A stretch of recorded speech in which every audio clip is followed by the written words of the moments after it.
Welcome to Duke Champions. Listen up. All you ever asked for is an opportunity.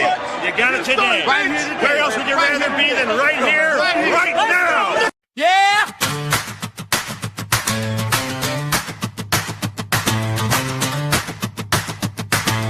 Come on with it, baby! Yeah! And an uncontrolled outpouring of hip young people. 1, 2, 3. Yeah.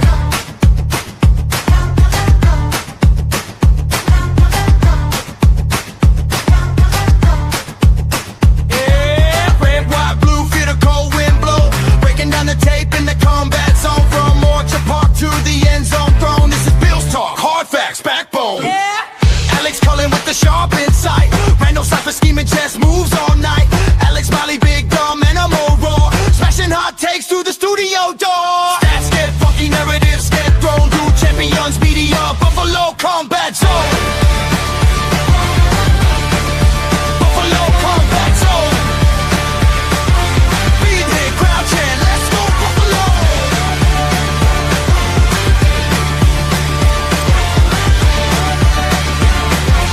Be there, crowd chant, let's go Buffalo.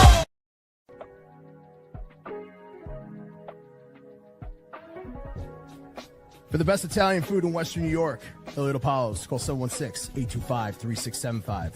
The Lardon Construction Group. Fubo TV, the official streaming service of Dew Champions. FanDuel, the official sports book of Dew Champions. For all your summertime needs, beauty pools, as well as kayak pools. CX Chronicles, your total customer solutions focused manager. W.GG, the official energy drink of Dew Champions. Hey, Sons of Erie, our artwork looks better on your walls. Hamburg Brewing, please visit our tap room on Boston State Road, Hamburg, New York. And finally, Fat Boy Surf Club for all your surfing needs. Yo, that was a super cool intro that they did Yeah. for us, actually. That was a lot better than the last one. Yeah, that new intro is pretty cool. Yeah, that was pretty dope. I like that a lot. Yeah. Welcome to the Buffalo Combat Zone. We're Alex and Alex today. No Randall. Please like, subscribe, share, comment, do what you'd like. We're going to go over the Super Bowl recap really quick, nothing too crazy. And then we're going to get into maybe some roster constructions, cap management, and then do mock draft 3.0. So my mic wasn't working because I had my speakers on mute earlier. Happens to the I best of us. was like just on orange light. I'm like, golly, man, I'm so tech unsavvy, you know. I've had it happen before. I'm like, oh, it's just not connected properly. I'm like freaking out, like, what's going on? And it's just a simple, like, oh, it's connected to the wrong thing or it's muted. Yeah, absolutely. Absolutely. And those graphics for the intro were pretty cool too. Is doing the I don't know what you call those things, but they look cool. Way more hard skills than I'll ever have. Yeah, I have no idea even how you do. I'm not even good at drawing stick figures. So I barely can run StreamYard. I have no idea what I'm doing. All right, let's get into it a little bit. What's give me your Super Bowl takes, man. Well, as a Bills fan that had to deal with Patriots fans the last couple of weeks talking nonstop, that game was awesome. We got to watch a fake May disaster class. Drake the schedule May. Trent Dilfer May. The haters were hating on Drake May. They didn't think he'd come through, and well, the haters were right. It was not a good performance, and I'm not going to put all the blame on him. That offensive line was bad. His receivers suck. I don't think Josh McDaniels is that good of a coach. I think he's extremely overrated. But with all of that being said, he was able to do it in the regular season and then just have such a deep fall off. He was not handling pressure well. He likes to throw it deep a lot. And during the regular season, he was having historic levels of success with that. His receivers were catching everything. They were getting open. He was throwing beautiful passes. But in that second Buffalo game, as you've mentioned a couple times, the Bills started running a lot of cover 6, kind of taking away a lot of those deep shots.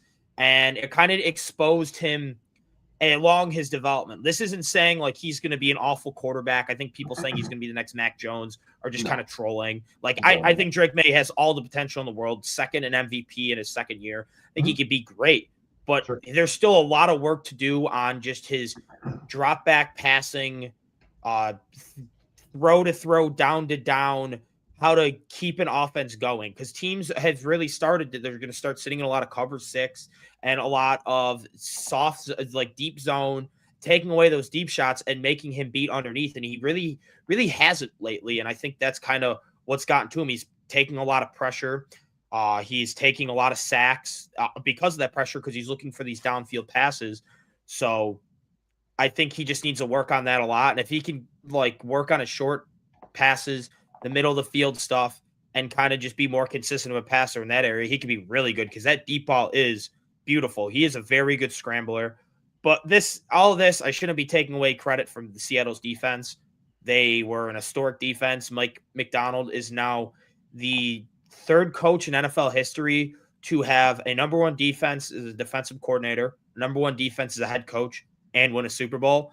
The only other two are Chuck Noll and Bill Belichick. So that's elite company to be in. He kind of looks like the next great defensive mind in the league, full of offensive-driven guys with McVay and Shanahan and Liam Cohen. He's kind of the one, and he's the McVay of defense, I guess you can kind of say. Like, Yeah. And it's I as someone who loves defense, I also like the Seahawks. It's really, really cool to see that this attacking kind of like 3-4, 3-3-5 type of defenses have kind of made their way through a lot of the top defenses in football. Unless you're like Houston and you have two elite pass rushers, that's kind of the way teams are starting to run it now. A lot of nickel, a lot of moving linebackers around and blitzing from different areas, blitzing from the secondary. And as a Bills fan, that has me really excited, because that's kind of what Jim Leonard's going to bring. So I think it's kind of a semi-similar to a Mike Macdonald type of system. And I think that's going to be really cool to see for the Bills next year. Yeah, it's interesting because their defense, I mean, they got some good players on that defense, but they're not like stacked with stud pass rushers or anything like that. I mean, they're good. They're not great in that way. Just schematically, I think Macdonald does something really well where I notice whoever he's playing, he's going to cater his defense to. He doesn't care what he usually does. Like McDermott's the opposite, right? McDermott always kind of does the same thing because he knows exactly what he is, and he does some back end disguise stuff, but he doesn't really take his defense and change what it does schematically on a game-to-game basis. Like, you kind of know what you're getting from McDermott. Where I do see with McDonald, Randall's already commenting. Yeah. And I thought that there's some of the best like strategic blitzes. I think that in that game that I'd seen from them, and honestly, dude, Drake May is a good player. The problem with him is two things. He's much worse against zone, and especially things like cover 6, cover 4, stuff like that, cover 9, whatever. But he's also does not handle pressure well at all. Like, we've seen that. Like, a lot of teams don't have the personnel to give him that much pressure all the time. I noticed even in our game when we played them, when we shut their offense down the second half and we came back, we kind of shifted things a little bit. We started playing a little bit more, had a little more gaming going on with the defensive line in order to get pressure on him.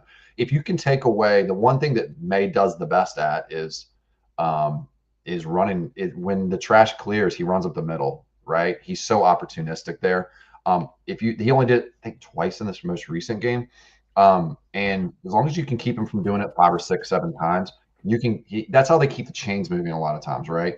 The deep shots he was making earlier in the year, a lot of it was against man. A lot of it was guys making awesome catches. A lot of guys running wide open. He's good at it, don't get me wrong. But at the same time, I think once the level of competition ratcheted up, like it just changes the calculus, so to speak. And then you also have like 6, they played 17 games this year. I think like 12 of them were against teams that fired the coach. You know what I mean? I mean, that's how bad it was. They played a last place schedule. I know they have a similar schedule than us, but it's the last place schedule part of it that matters, right? So they're playing all the last place teams in their divisions, and people don't know that. So I think that he's a good player. He'll be fine. I don't think he's elite. I never thought he was. I think this game kind of proved to us that he's not.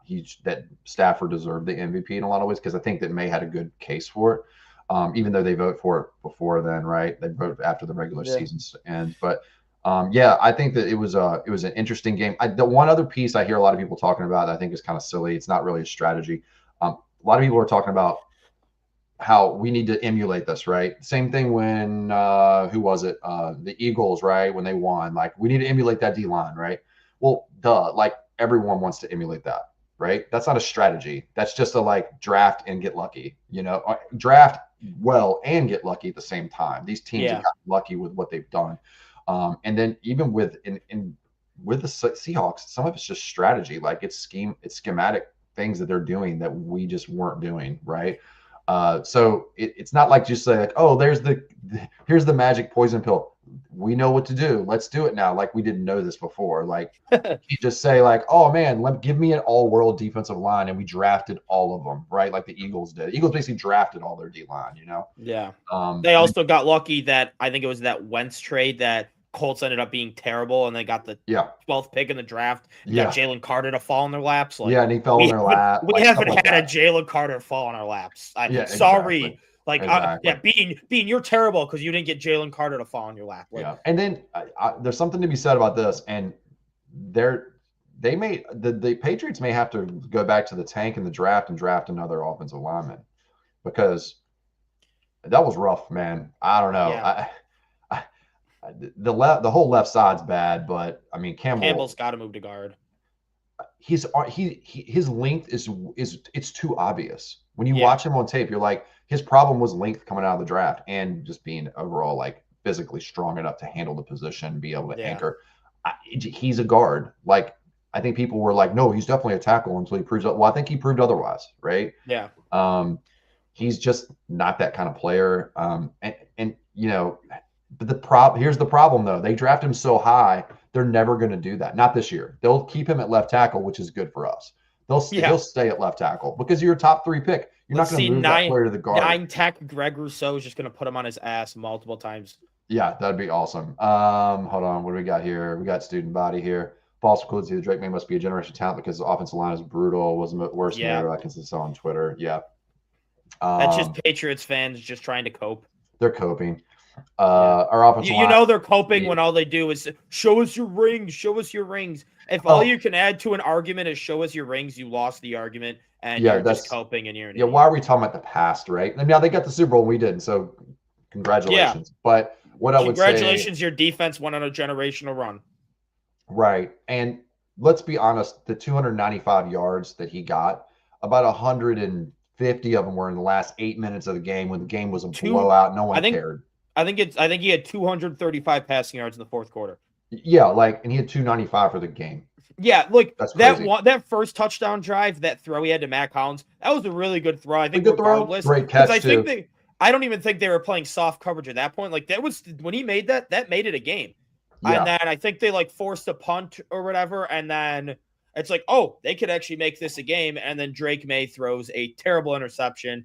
Then the Seahawks go down, kick a field goal, another turnover, defensive touchdown, and then the game's just over for sure. It's like he threw that throw, brought him back in the game, and then he threw a pick six because it was almost like he got in his head like, oh, I finally got a deep shot. Now I can just start chucking it deep. It's like, no, you got one. That's against a team like the Seahawks. You're going to get one, maybe 2 opportunities. He hit on the opportunity, and then it should be like, all right, they're going to probably start playing a bit softer, and we got to take advantage of that. And nope, he just decided he wanted to keep chucking it deep, and I'm so glad that opportunity away.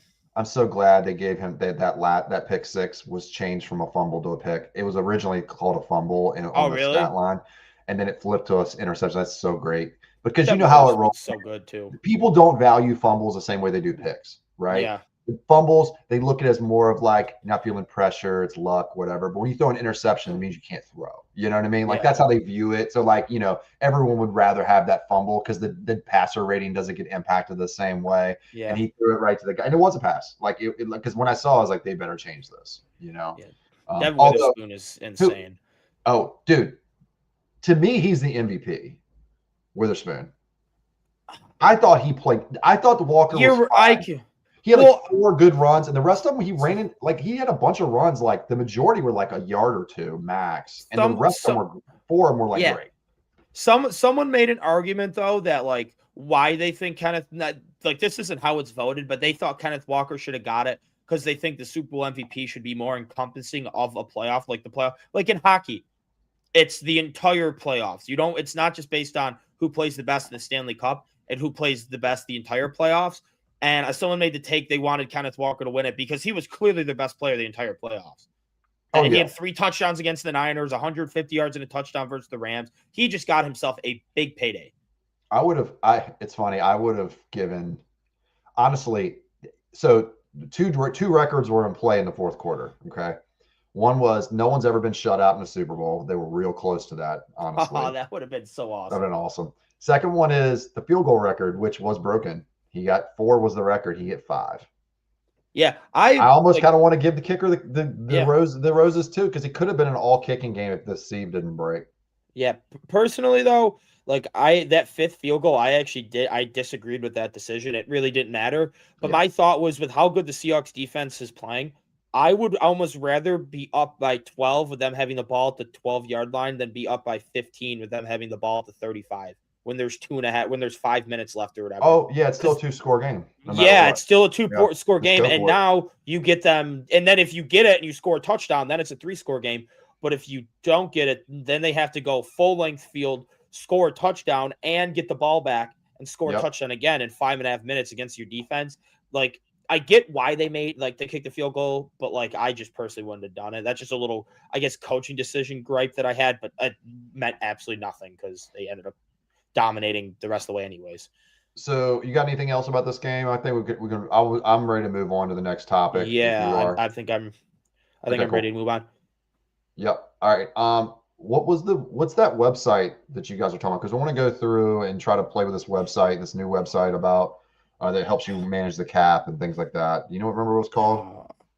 Stick to the model. Stick to the model. Yeah, that's what it is. Yeah, I completely forgot, and I don't know where I would have been able to find it. So it's glad you remembered that. So what we're going to do is share screen on this new website. It's pretty cool. I don't really know how to use it yet. I know how to use SpotRack, but I have not used it before. So we're going to learn this together. But it seems like a really cool tool. I did use it once, but it is something that we're going to be learning together here. But it looks like a really good, there we go, nice tool to be able to use and like track kind of where we are with the cap, like what kind of cuts we can make. You know, it'll take you line by line, which is really cool. Let's see here. We're towards the bottom because we don't have a ton of cap space. Let's see here. I'm going to try to be able to zoom in on this and stuff too, hopefully. Up there we are. There we go. Okay, cool. All right, so we just start with cuts then. That? Hold on. I'd be able to see this better. I really can't, but like we kind of just talk it through it and I can tell me like what we're on and like because like what are we on who are we gonna cut right now? So hold on. I can probably do one thing really quick to make this better. Unfortunately, with my laptop, it's not the biggest. Well, I've got a touch screen, which is good. Usually, I can zoom it that way, but I can try to do it. It's not too big of a deal. I'll be good. That's fine. All right, so I can just walk you through it. I think it's visible. I think it's more visible for everybody else who's watching because we can kind of just talk through. I kind of know how a lot of the numbers for like cuts anyways because I've already looked through it a lot. Yeah, let's go to Josh first. Oh wait. Yeah, I think he's a no-brainer restructure. Oh, wait a second. Basically almost anyone that you are extremely confident you are 100% confident that will be on the roster for like the duration of their contract. Wait a second. You should be restructuring this year because it's like, all right, we're fine to move this money down. It's not going to turn into dead money because we're not going to cut them. Josh is one of them. In order to use it, you got to click what if on the right side. So just to everybody a heads up if they're doing this. Okay, so if you take Josh, we don't want to do that, right? We want to take it. And is there more screen over here? No. Oh, that's something else. Sorry. I think you have to take that.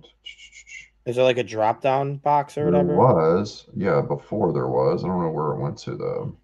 I don't want to get too much dead air here, man. Hold on. What if scenarios? Look, players are ready to see a cap impact. Cut. Okay.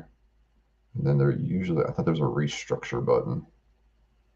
Maybe we'll just not worry about the restructures for right now if it's not working.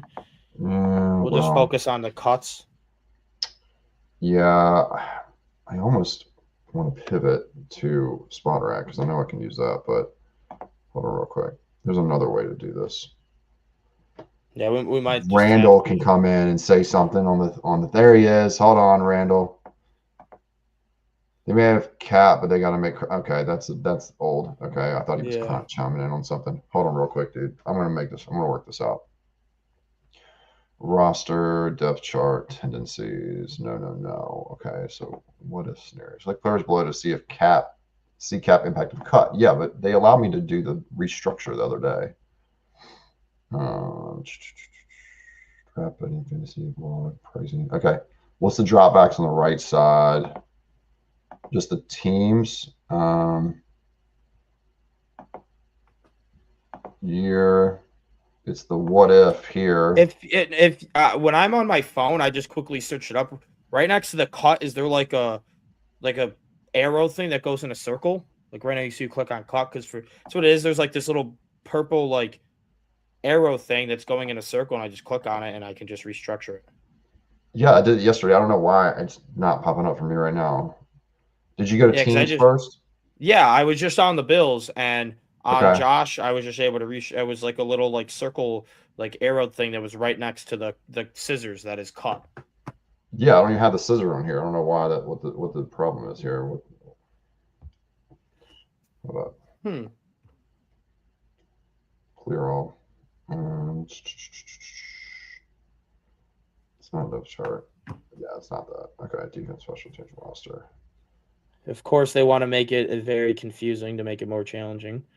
Well, it was easier to use. I think he did some updates on it, and I maybe that's what happened. But I don't know because I on my phone it's working fine. There's an arrow here. It doesn't make sense. Is there? Did you look at the drop box on the right side? Well, it just says the. I mean, I don't know. I'm just looking at. I'm looking at comments that Randall's leaving. Yeah, I know. I'm trying to figure it out too. Is that based on positions or is that the category for restructure / cut candidates? This is just the top. It goes from the top cap hits down is what it does. I can't really look at your screen too well to see. Oh, I can full screen it. Yeah, I can actually see. Dead. That's just a cut though. I don't want to cut. Dead money cap savings player cut. Bro. What is? We might. Yeah, I think we're just gonna have to go to Spot Rack. Let's just do Spot Rack real quick. Sorry. Of course they wanted to. I don't know why they want to act like this, but yeah, I don't know what the deal is here. Or do you want to do the manage the cap? Or yeah, manage roster right there. Yeah, that's exactly. It's the same tool. It's just a little. Yeah. It's not going to account for trades and things like that. Where's it at? No, that's not it either. Post trade, manage roster. Okay, hold on. Where's the little snippet, man? I feel like I just always Google it. I just go straight off Google, so I have no idea. I go Buffalo Bills salary cap manager Spot Rack, and it just takes me right to it. It's the way I do it, and it works. Yeah, that's okay. Just type in salary cap manager at the end of that.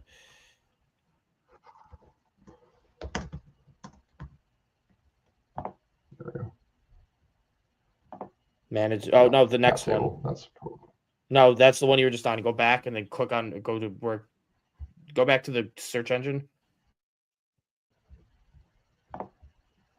The next one. Click on that one. Mm-hmm. No, the one that says manage Buffalo Bills. Click on that and it should take you manage right Buffalo to Bills. Yeah. Yeah, manage Buffalo Bills. All right.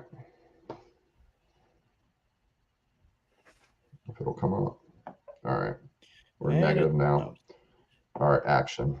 There we go. If they've changed this over too. Wait, custom extension, cap hit, TDB, release, assign, apply post, no, conversion. Conversion is restructure. They changed it. Yeah, but they've changed it. They used to have like just a little snip. Okay. All right, that one move, right? Just by restructuring his deal. We're in positive 2.2. That's what it looks like. I think Spencer Brown is an obvious restructure. I don't know if I'd want to candidate. do this for Deion Dawkins again. No, I wouldn't for Deion. I think so as well, right? So let's convert him. No, I wouldn't either. I think that's 7 million positive just by doing those two moves, right? We're gonna need more than that most likely. Dawson, I think, is an extension candidate. Extension and but I gotta and is there a way we can be a decrease in extend pay, him for sure. and extend him and make him take a pay cut for this year? I don't know if there's a way we can do that, but maybe we just Let's see go to let's see if extension. it gives me the Go extension, New Year's 2 years. Yeah, 2 years. The 8 new mil. value. I'm thinking 8. Well, let's Sounds right. All right, let's do 8. Let's do 8. Okay, that's fine.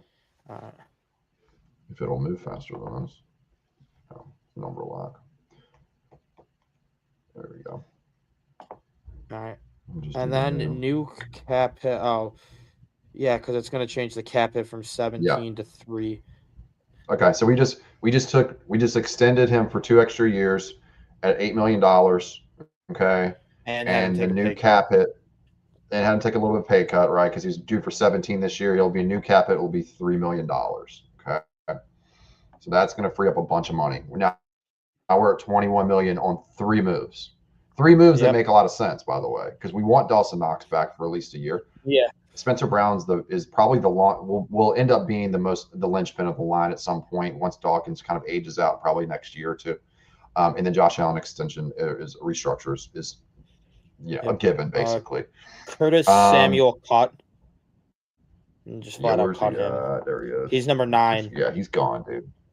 Yeah, that one's We're just super. gonna That's the easiest release.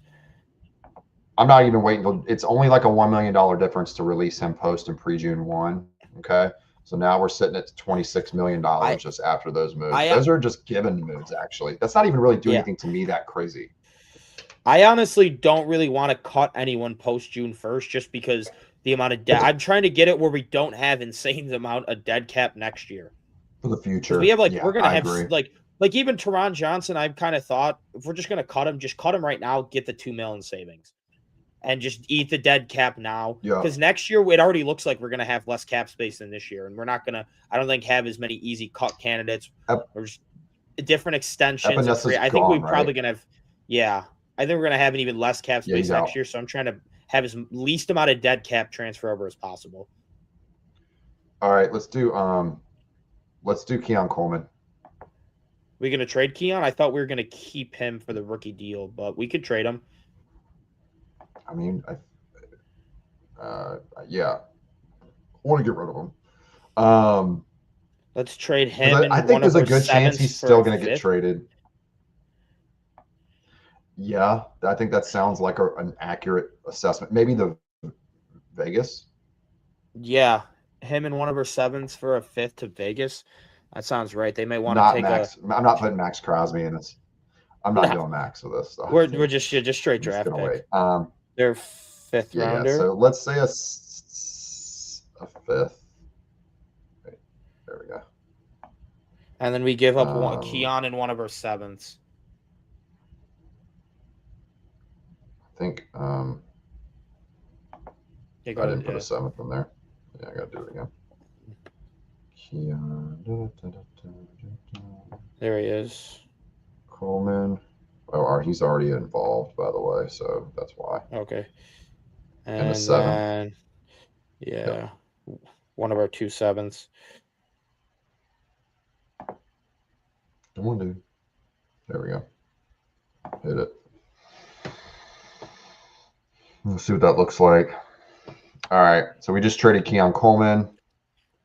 No, it didn't really do much. So maybe that might not be much of a difference, honestly, at the end of the day. Well, I would say this. Probably. Oh yeah, Rapp's done and Rapp. These are the moves that I think are definitely happening anyway, right? So, I mean, and this isn't like This isn't like doing cap gymnastics here. This is like normal shit every team does, right? And we're already sitting at almost $30 million. Yeah, I think a couple of other different ones is Teron Johnson. If you cut him pre-June 1st, you save about 2 mil. You cut him post-June 1st, you save like 8 or 9 mil, but then there's that, but all that money just goes over his dead cap for next year. Tyler Bass, if we cut him, it'll be post-June 1st because I want to bring in a kicker, draft a kicker in the 7th round or an undrafted guy as a battle, and whoever wins it, wins it. Well, I guess whoever We're gonna like do post June 1 if they're about on the Karen. if they're about the same, like it's say in the we'll do pre-June. Post June's fine also. I can undo it. Let's do pre-June. Yeah, just you can't use because the we're money. trying not. Yeah, we're not saving nearly as much money, but 29. Oh, it's like $1 million, 30. but it's still something. I think Yeah. his time in Buffalo is really running out. So I do think that I think that he's just a McDermott guy, and I think that's probably going to be hard for him to overcome in the new regime. and I just don't think he fits that well. We yeah, run and a then 3-3-5, I guess. But like, what's that say about our pass rush if we're doing that a lot? You know, like it might be more difficult to manage. I don't know. That's my thought. And then, like I was saying with Bass, I think you bring in an undrafted or a 7th round guy, and then it's basically whoever plays better gets the job, unless it's close. If it's close, you give it to the cheaper guy, and then you cut Bass to get. This would be a post June, obviously, because it would be a training camp battle, so it's post June, and then you use that. If you do cut him, you get money to spend during the season. That's kind of what it is. You get spending money during the season. But if we want to keep him and just say we just it would be a post June for him. I think he might be another one that he bites the dust here. He was not that good 2 years ago. Well, this year he got hurt the whole season. He wasn't even playing well before that. Bean already said he's going to be in the battle for the starting kicker next year. He said he is going to be back. June 1. That's why I'm saying I think the only way he gets cut is if he loses a training camp battle. Because I think they do bring someone in. That would free up, if it's post June 1, that frees up pretty much the money we need for draft picks, because it really doesn't cost as much as you think for draft picks. Or like in-season money. Yeah, exactly. Because you always want a couple mil in season. Yeah, exactly. All right. I think that to me personally about the cap, like I think this is maybe a hot take. I don't know, maybe it's not. I think this is about all that Bean's going to do anyway. I think he's going to free up 30 mil. He's going to go after free agents with that money, which is more money than we played with last year. I could see Greg Rousseau also being one. I don't know or Ed Oliver. See, Oliver scared me. He sounded like he was close to retiring, dude. Or he was like not 100% guaranteed. He's like, I don't know how much time left. Oh, I mean, I didn't sound like, I'm here for the foreseeable future. Yeah, but I mean, I think he would at least finish out his contract. Plus, if he retires, then it's just voided money anyways. I think that just comes right off the books. I'm not sure how that works when he retires. How much does it free up? Let's look and see how much it frees up first. Oh, you just undid Spencer Brown's on accident. I know, I'm an idiot. Conversion. There we go. And then Ed. Let's see what his conversion looks like. Whoa. Yeah. 41. That's a hell of a conversion. If we feel good about him being here for the next little while, then do it. Yeah. I just want to. I mean, that's a lot, man. Jeez. You want to click on Rousseau's real quick just because I want to see what it is. There hasn't really been talk about his doing, but he's going to be entering year 1 of a 4-year contract. It could make a lot of sense that they would want to. Well, it's restructuring Ed. He's scheduled to make $23 million this year on the cap. So it's like one of those things where you're like, all right, it's going to extend it. It's going to be nice. A nice little saving. I think that's probably that now Rousseau with that, it feel good. Rousseau gets $4 million. I don't know if I'd do that, honestly. I mean, I know you like Rousseau, and he's a good player. I just don't know if they want to extend him out too long. That could also be like that could also be a hypothetical one they do in season to like free up money at the trade deadline. But yeah, I just wanted to see what it was, just because I've seen no one talking about it, and it's just like sometimes that $4 million could be pretty nice. So. But Yeah. yeah, that or it could be like to Um, sign draft picks. That could I doubt they do it right at the start of free agency. That could maybe be one they down the line. mhm. I kind of almost would rather just do Ed and just see what happens. You know, Ed only has Yeah, like 2 years left probably and with then you us, sit I at would 40. imagine. You sit at 40 and you just play with it or whatever. I mean, Yeah, then I we could could see we anywhere between 30 and 40. I don't think it's going to be the 70 million. Everybody says you can free up 60, 70 million dollars. You can, but I just don't think they're going to do all that. I wouldn't. I think that would be kind of reckless because it puts us in a we would probably next year be how we were after the year Diggs forced us trade out when we were sitting at like 45. We had to purge half the roster. Mhm. And I think that's what we'd be sitting at cap space if we just free up to like get to 60, 70 mil. Because one, we're going to spend all of that money if we're freeing it up. So then it's just going to be contracts added on to next year. And two, all these cuts, there's probably going to be dead cap for next year because it's going to be a lot of post June 1st cuts. And then we're going to restructure every single person. It's like, it would just be super foolish. I get like the enticing of it. Oh, 70 million cap space. Let's make a bunch of big moves and go completely all in. And as much as I want to go all in for next year, with the fact that we just hired Joe Brady, it's probably not a 1 year window. They're looking more at like a 2-3 year window. So Yeah. I do want Bean to be. I'm not saying I want him like he was the last couple of years, where he's just signing a bunch of mid guys to money and hoping they break out. I want him to get some established players, but there's ways you can do that without having to free up 60, $70 million in cap. Yeah. Randall said, well, Randall doesn't think we should restructure Oliver as well. Yeah. I think if Oliver's like on the fence about how much longer he's going to play, then yeah, I'm not really 100% in on it. Also, we could just use it in our back pocket and be like, okay, we need we need $10 million to sign this big free agent. We can That we pull didn't that think we had a lever. chance with that first. Yeah. Yeah, and now we can pull the lever and do it. I think that's a possibility. Keep it there because it is a big lever to move. I mean, it's freeing up basically. Yeah. I mean, it's freeing up a ton of money. If we restructure Ed's, I'd be pretty confident we're making a big move. I think we're doing Josh's and Spencer's regardless, just so we have some money, and like those cuts all make sense. The Dawson Knox, the Ed Oliver, the Deion Dawkins, the Greg Rousseau, those ones are like, all right, they're trying to get a lot of money. Big moves are coming. Those are the only. Yeah.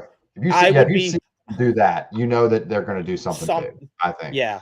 And Randall's also saying they're starting here at 38. Yeah, they're only starting at 38. If you went to last offseason and you looked at it, even after all the extensions, we were at like, or like even before some of the extensions, we were at like 50, but then we added like 20, 30 million in like dead cap, a couple more extensions, and then we were sitting at -10 or whatever. Right. This year, like we're probably going to move there's definitely going to be some void years or the restructures. I bet you if we're looking at it next year, we're going to be looking at probably -10, -20 again because of the money we're going to be spending this year and the money we're going to be pushing down the line next year. The year after that, though, there's a lot of money that opens up, but there's also a lot of guys leaving. Yeah, a lot of extension. After next year, they could really change this roster, but they could also just extend a bunch of guys and kind of be in the same situation. But next year is kind of the last year of we're kind of with the roster we are right now, minus one or two big moves in our draft class. If I had to bet, I think this is Deion Dawkins, maybe either his last year or second to last year. I think if he plays out his whole contract, that'll be it for him. Yeah. Well, that's why I took a step back this year, by the way. I thought Deion, I thought he was overhated. But he definitely took a step back from last year was definitely his peak career best season. I still thought he was very, very good this year, but he did take a bit of a step back. Yep. He definitely looked a little bit slower and older and a little bit more out of shape. Maybe it lights a fire under him and he's going to come into this year lighter and a little more lighter. Yeah, maybe that's kind of like the kick in the ass he needs, but I wouldn't restructure him just because if he's kind of on that downhill trajectory, next year might be a year where if we like the way some of our young guys are developing in the interior offensive line, say we maybe bring back McGovern and Edwards, and then we like how Anderson or Van Pran Granger or someone we draft looks, and we're like, all right, the interior offensive line we're actually kind of pretty steady with. They may look to be like, all right, we're going to trade Dawkins and figure out the tackle position because we're happy with how the rest of our line's looking. Right. But there could also be like, all right, this interior offensive line experience isn't really working out. and they're sitting on maybe they let Edwards and McGovern walk, and maybe Van Granger or Alec Anderson don't look like they should be full-time starters. I bet you they'll want to try and keep him just so we have the continuity there with Torrance also being a free agent. So I think a lot of it'll have to do with how he looks and how the rest of the line looks. Because past next year, the only one that I think might be back is I wouldn't be surprised in 2027 if our entire starting offensive line is different than it was this year, except for Spencer Brown. And Student Body said, I mean, this is right. Like, I noticed, I was kind of shocked. I was watching some kind of old video the other day with Dion that showed up in there, and he was significantly lighter like 4 years ago. Like, he weighed in at like 320 when he came out of college.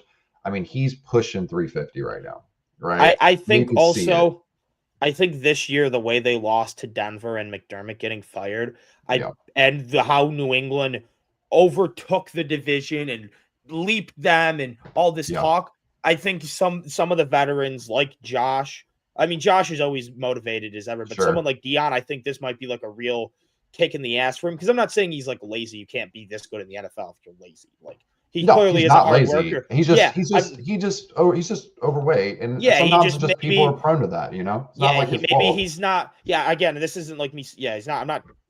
And it might be a help to him in some ways because he anchors really well. Yeah, but it also, like, what I was trying to get at was he might be a little bit overweight, and maybe he's not the healthiest, taking the best care of his body. This year he might be like fully locked in, like taking care of his body. So like next year he's coming back and playing his best football and kind of stepping up. Yeah. And because he's like, all right, we just sold the best opportunity we had, probably the second best opportunity we had besides the 13 seconds game. Yeah.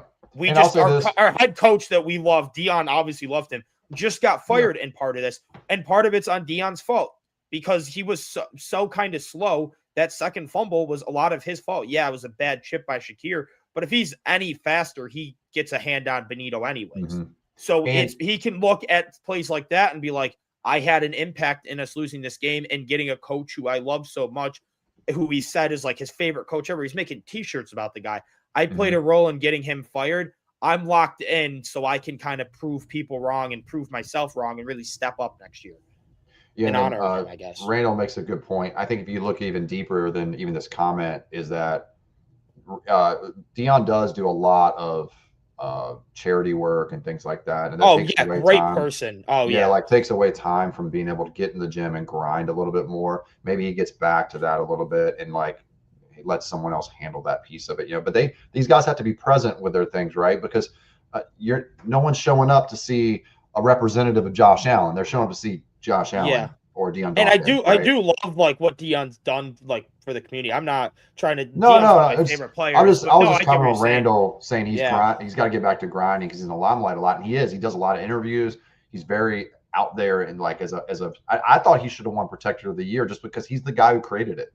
Like give I know it'd be a charity award because he didn't have his best season, but he wasn't bad.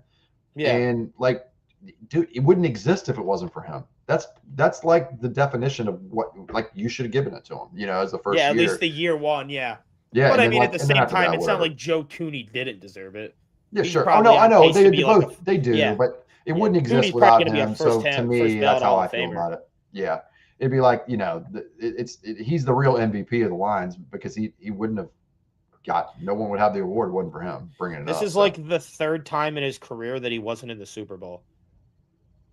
Tooney? Which is crazy. Yeah, that's nuts. Every year he played on the Chiefs. I think he was in the Chiefs for 3 years. They made the Super Bowl every year. Or maybe they signed him after 2020, but I thought they signed him after 21. Was it? I can't remember. Where was he? I'm not sure. Because he was in New England. New England, that's right. Yeah, and I think like 2019 and 2020, I think were the only, maybe 3 years then. Because he wasn't in 2019, wasn't 2020, wasn't 2021. So maybe it was like 2017 and 18 he was. Yeah, I think he's played in like 5 Super Bowls, won 3 in his 9-year career or whatever. So maybe it's 4 times or whatever. But he's made the Super Bowl more times than he has in his career, which is pretty impressive. Yep. Even though that's a team thing, but still. Let's go and transition to our mock draft. We're going to do it different today. We're not doing just the Bills. We're going to do a full 32 pick first round. We're more familiar. Randall's more of the Miley and I are good at, we know what we're talking about, but Randall does this all year, and he's Yeah. he's scouting people. So we're not as familiar with fourth, fifth, sixth, and seventh round. I more so somewhat I know who the Bills need and the archetypes they need. Yeah, and then I kind of learn players based off of what I think the Bills need. Yeah, Randall's looking at everybody. I'll rank for each position, quarterback included. I'll rank a top 10 for quarterbacks. I'll go deep on receiver. I'll do 10 on running backs. Like receiver, probably 25. Edge 20. Like I'll go deep, but I'm not going to go like seventh round. Like there are guys that get picked sometimes late in the draft. I'm like, I need to look that up. You know what I mean? So, yeah. And Randall is a psychopath, so that's the difference. But yeah, let's go ahead and do this so we can kind of get it popping. I don't know how long it'll take us, but shouldn't be. We'll do no trades just to make this easier. Yeah. Hold on really quick. Yeah, we're not doing trades unless you really see something sticking out that potentially could be meaningful there. The Raiders are trading out of pick one. Yeah, no way. All right, so let's get a little zoom body on here. All right, here we go. That's better. This one's pretty simple. All right, so let's go ahead and start it up. Fernando Mendoza, there's no questions there. I mean, this is the obvious pick. Okay, I think it gets interesting right off the bat because it's such a weird draft with only one quarterback. Do you want to rotate? Do you want to go back to back, or do you want to talk about each one? Well, we can kind of go. We could talk about each one and then kind of go back. Like we'll the first pick we don't count because that's the obvious. Doesn't matter. The draft starts pick 2. So if you want to take this one, just because I really don't know what the Jets. Yeah. So I'll take. I'm going to go Arvell Reese. I think he has the most upside to be a kind of a pass rushing outside linebacker. Athletically, I think that he checks all the boxes there. His length is not amazing, but he's got that kind of he's Micah Parsons light. I think he's got the potential to be there, and they really need something because they've depleted their whole defense. They traded it all away, so then you kind of need to start over. I think they've got more picks in this draft, so in the first round, so I think they can double back, maybe get a corner a little later because I think it's too early for a corner. So that's why I'm going or a wide receiver or something. Yeah, or receiver. But yeah, that makes with the Jets having 5 first-round picks in the next 2 years and having multiple seconds and thirds and all the cap space, they're completely rebuilding. And in a weaker class, this is the type of pick that makes sense. I probably would have went Reese also because you're swinging for the fences here. Yeah, there's probably a higher percent chance that Bain is better than Reese, but if you hit on Reese, you have the next Micah Parsons. And I think if you hit on Bain, you probably just have a very good edge rusher. Yeah, I think we can talk about Bain when we get there. I'm not low on him. I think he's a really good, complete football player, but there's some length concerns. I don't know if he's ever going to be like an elite high-end pass rusher. Yeah, exactly. He can play all over the line, though. He can play all over the line, which is a super advantage, right? Maybe almost like what Greg Rousseau was last year, but a bit better pass rush production is probably what you're going to get. Yes, Ruben Bain in his prime, and more ability to kick inside and play there for longer periods, longer stretches, because he's a little heavier. Like he's a little thicker through the body. Yeah. Like he's almost built like Boogie Basham, but he's a way better player. You know what I mean? Like he's got the same bowling ball look to him. You know what I mean? All right, tackle here. I think I'm gonna have the Cardinals take a tackle here. That's my thought too. Actually, when I did one earlier today. Even though I don't think there's any tackles fully worth being taken this high, I think they desperately need a left tackle. Well, no, they need a right tackle. Well, is Paris Johnson Jr.? I thought Paris Johnson Jr. was the right. Malagoa is a right tackle. Because like when I've heard people talk about it, they're like they need a left tackle. So if you look at the snaps by alignment. Maybe they do need a right tackle. Maybe they move Paris Johnson to left tackle. That could make sense. The right tackle's on the bottom here. He's never played left tackle, not one snap. What about Spencer Fano? Same thing, actually. I was kind of shocked at these guys. Okay, if he's right tackle, then maybe you just take whoever you think is better and you move Paris Johnson to left tackle. Yeah, I mean 778. Not on the left. He played left tackle in 23. A little bit, yeah, like half the year. He was the left tackle for the most part. 23. That is not a full season of snaps, though. 542. That's not. I thought that's pretty close to a full season. Usually it's pushing like 800. Oh, okay. Well, I think we'll just go best tackle available and just go Maui. And I think Paris. You don't think Paris is a good left tackle when he's healthy? I'm not gonna lie. Okay. I haven't watched a whole lot of Cardinals games. Well, he's last hurt. couple of years. He got hurt. Yeah, He's I on know IR. he can't stay healthy. Yeah, Yeah, but I mean that's I a just problem. what I've heard people talk about the Cardinals that probably know a little bit more about the Cardinals than I do. They say that he was the right tackle and they need a left, but maybe I could have just been hearing it wrong. I don't know. Sure. Yeah, I'm gonna actually remove this really quick so people can see that a little better. All right. Are we doing this based on what we think the team will do or what we would do? I think we should do what the team would do. I always Okay, be then predictive in my picks because Yeah. I mean, like picking who I would pick is kind of irrelevant. You know what I mean? I want to see Yeah. what I think they do. So, like, here's the question about Tennessee, right?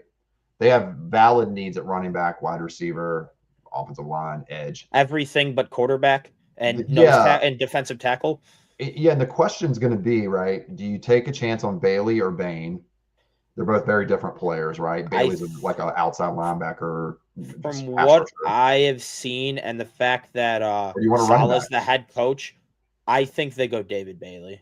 I've seen that it looks like David Bailey is to the Titans looks like that's going to be the pick from what I've seen. Again, it could just be draft smoke and things change, but from what I've been seeing, it looks like even though I would take Bain over Bailey, I think Bailey's the pick. With the style they play. Yeah, the other thing is too, like, well, I don't know, because Bain is probably better suited. I mean, he can kick inside of a 3-4, but I don't know. Like, because doesn't Salah run a 4-3 for the most part?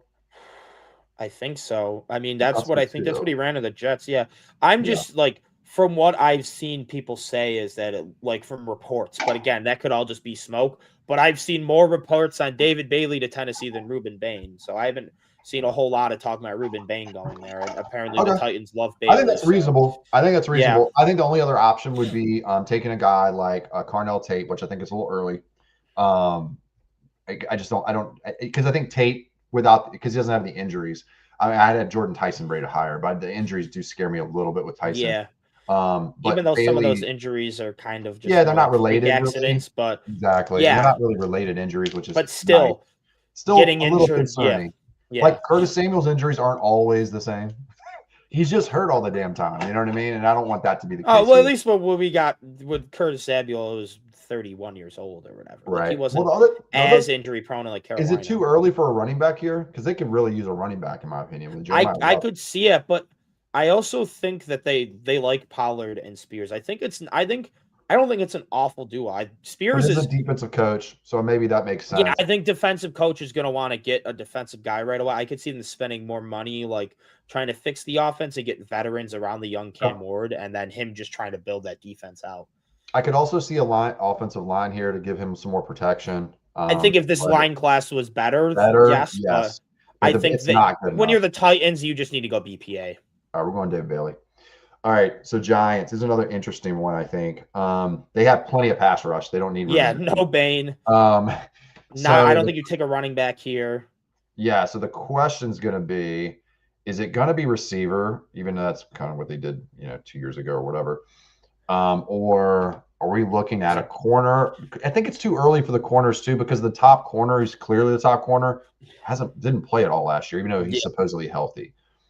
I still think that hurts his draft stock quite a bit.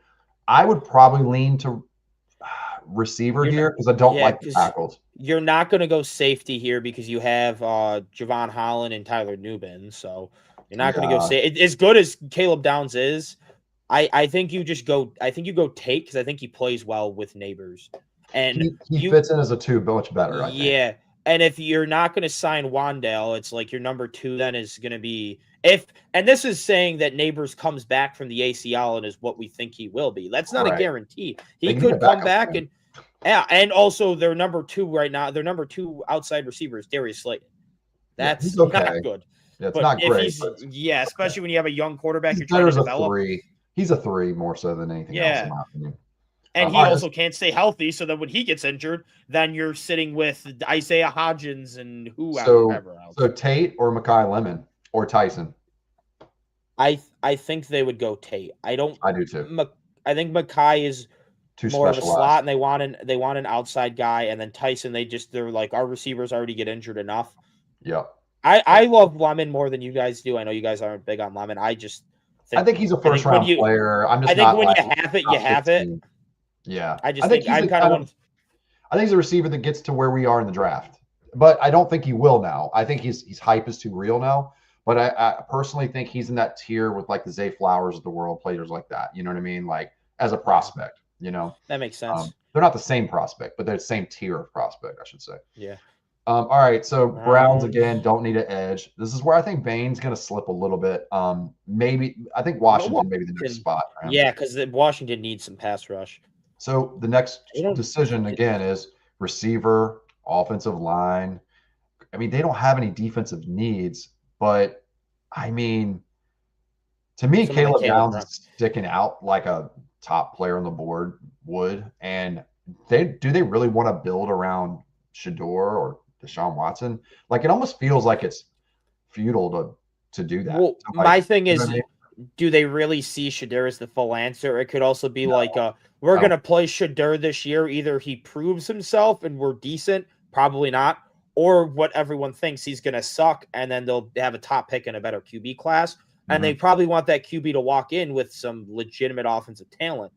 I think you would go with a receiver just because I think that it's easier to fill gap the offensive line in free agency. Like you could go and get a David Edwards or a McGovern from us, or maybe not an Edwards because you have Batonio, but you could go. I don't know what tackles are available. I haven't really looked into that since we don't need tackle.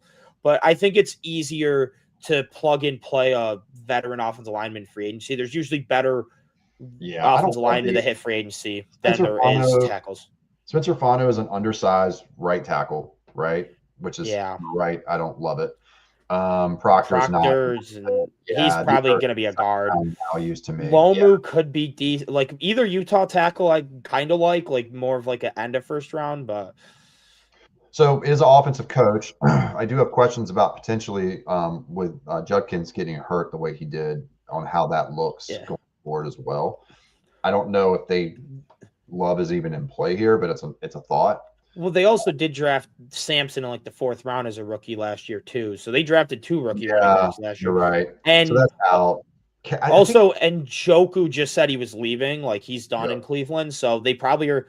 Then they have Harold Fannin and Jerry Jeudy. I think wide receiver just makes too much sense here. I think they're going to take the risk on Tyson.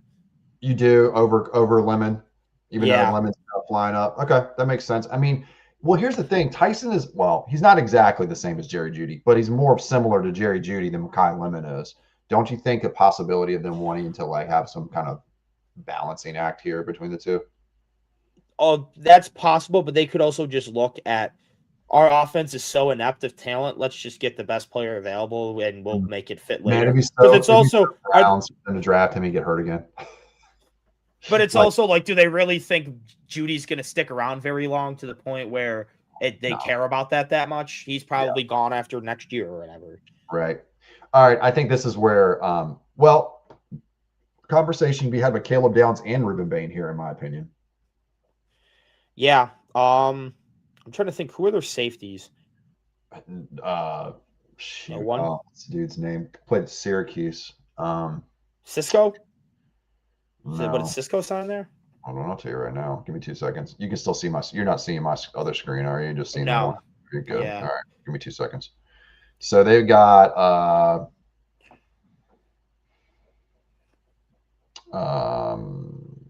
Will Harris, Quan Martin, and Jeremy Reeves.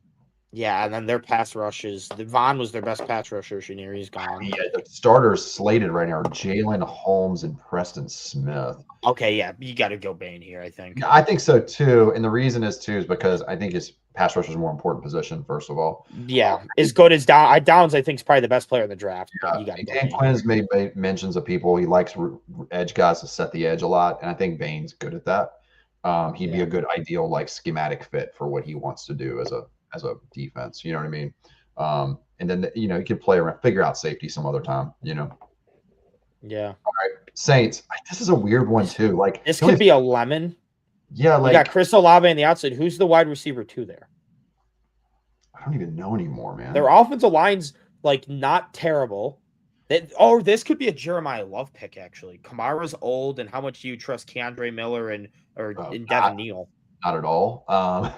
The second receiver is Kevin Austin and Dante Pettis. Yeah, I think you I think it's between Jeremiah Love and Mekhi Lemon here. I think you're going to want to add because outside of if Chris Olave goes down there, nothing for Shuck to work with. And I think you're Kellen Moore, and you probably want. I mean, look at last time Kellen Moore had a really good running back. He ran for over 2,000. Granted, I'm not saying Jeremiah Love is Saquon, but no, he could look at that and be like, I want to make that's my running back. I want to make my mark with. Like in Dallas, I think it was Tony Pollard had those really good years under him in Dallas. Could be wrong. They're billing him as like a player that's like a Saquon, but I just don't see that kind of game in him. I mean, he's a good player. Don't get me wrong. He's really high. He's a very good receiving back too. He's a 3-down back, so I think they could be like he's the Kamara replacement. He got good size too, by the way. I mean, he's not a small player. I go Lemon though. I think, and the reason is because the type of offense they run, they're going to want a nice guy who can create space, slot receiver, gives them a little more yak than they currently have. Olave's not good at that. He gives them a balancing between the two guys. And I think it would kind of even the offense out. And I think they really want Tyler Shuck to succeed. Yeah. If they can make it happen. And they're gonna probably need that quickly because of his age. He's probably got one contract after his rookie contract until absolutely. Okay, I think you're the Chiefs and you gotta go either Caleb Downs or Jeremiah Love. You just get a playmaker, get talent. The question's Love. I mean, what about Chris Jones is getting older. I know he's coming back, but Peter Woods is an option. I'm not a big fan of where's he at? Caleb Banks. I think that I didn't think he was very good. I'm a Gators fan, so I love Caleb Banks. I like him too. I just think I've seen some chinks. I think he dealt with injury a lot this year, so he wasn't great. 2024, he was really good, but he kind of had one of those injury-riddled seasons. Yeah. And Florida just was disappointing overall this year. Yeah. And does he have some maturity issues too? Heard something about that. I don't know. Yeah, I also I think if you're KC here, I think you want to go BPA because you expect to be really good next year. So just go and get a playmaker. You have I think that offensive line is better than people give him credit for when they're healthy. The problem is Josh Simmons hasn't been able to stay healthy. Right. I think because you got Simmons, Suamata actually looked pretty decent at guard, and then you got Trey Smith and Creed Humphrey. And then right tackle, you probably cut Taylor, but then you have Jalen Moore, who's not awful, but I mean, he's not great. Like the tackles don't project to be great, but the interior offensive line is pretty good. You get a Jeremiah Love. The best running back Mahomes has played with in his entire career is Isaiah Pacheco pre-fibula. Yeah, I think you're right. And I think the other thing too is they want to take a little pressure off of Pat, and because Pat's going to miss like half the year probably. Yeah. They're going to rely on the running game a lot. I think that makes sense. I also think that they've invested in the offensive line, but the offensive line hasn't really come to fruition yet. I think they probably want to see that through. They just got a first-round pick tackle, and it's too early in this draft to take another offensive lineman. I think these linemen are more back into the first round. Yeah, and also I think if you're the Chiefs, you look at the Bills with Josh Allen, James Cook, his emergence, Josh won an MVP with.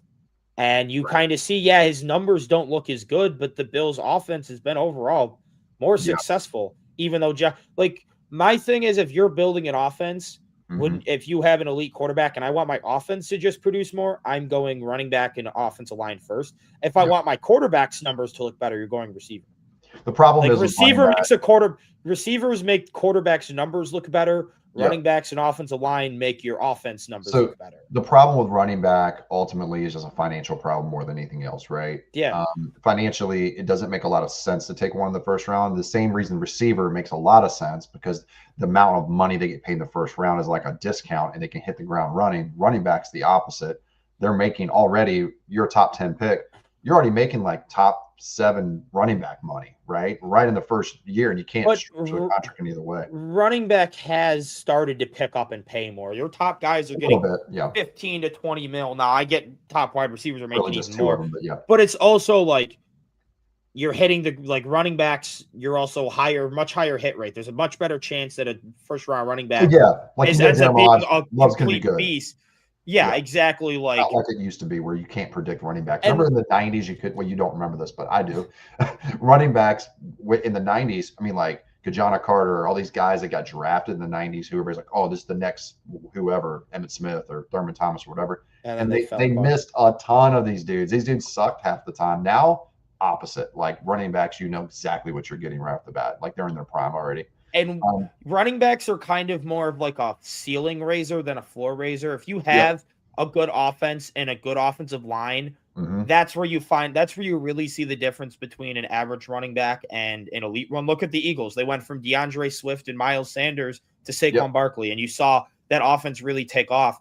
I think the Chiefs, you're going from the worst running back room in football to, I think you had Jeremiah Love. He probably is a top 10 back year one. Yeah. With an offensive line that I think is underrated. I think that as a Bills fan, I don't want it to happen. That could make that offense two-dimensional for the first time ever, and it's kind of scary.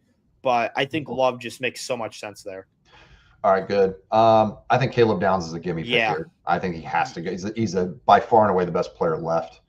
He should have gone much earlier. I think the draft just kind of fell funny. Same thing with Ruben Bain. And they need a safety, and he's the best. He might be the best player in the entire draft. So Downs and Love are probably the two best players. Yeah. Yeah. Oh, they're just talent wise. Here you gotta go corner. So hear me out. I heard that this is like Senior Bowl stuff, right? Like rumors, like real life rumors, that they really like Ty Simpson. Let's go. I heard this, and I kind of trust the person I heard it from. So, and I won't divulge it, but my point is that I heard that they're looking into him heavily, and they really like him, regardless of the fact that he's another Alabama quarterback, which is a lot of the reason people are going to hate it. But and I like him better. I like him just as much as I did for Tua. I think they have the same problems. I think he's a little bit more mobile than Tua is.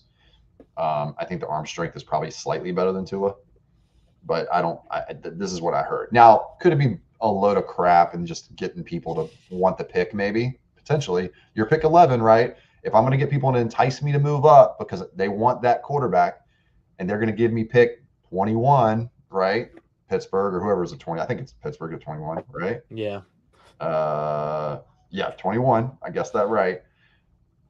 And a second rounder on top of that, maybe a third next year.